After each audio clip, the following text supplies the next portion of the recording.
are, the real numbers, and f maps number x to minus x if x is negative, to x squared if x lies between 0 and 1 inclusive, and it maps to the number 1 if x is greater than 1. So we're going to look at this function, we're going to determine its range, we're going to see if it's invertible, and if it is invertible, we're going to write down its inverse. Right, to sketch a graph of this function, what we first of all do is sketch the graphs of the functions y equals minus x, of y equals x squared, and y equals 1. So let's consider each of these in turn. Well, y equals minus x, that's a straight line passing through the origin of gradient minus 1, and the graph that looks as shown here.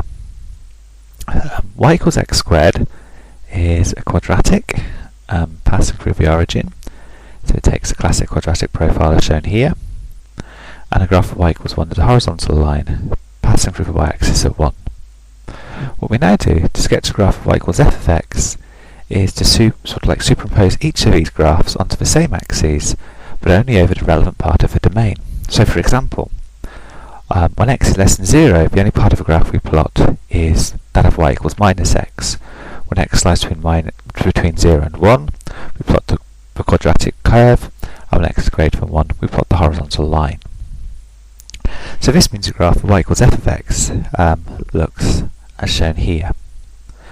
Now by sketching the graph, we can easily deduce the range, and it's simply all the values that are possible to take from a function. In other words, it's all the values on the y-axis that can be reached. Well, clearly this is all the numbers from 0 upwards, so the range is from 0 to infinity, including 0. Now this function is clearly not invertible because there is more than one way of getting to a value in the range. So for example, if we take the value 1 in the range, we can get to it either from x is equal to 1, or x is equal to 2, or even x is equal to 3, and also x is equal to minus 1. So there are multiple ways of getting to some values in the range. For this reason, the function is not invertible, and so we can't write down an inverse.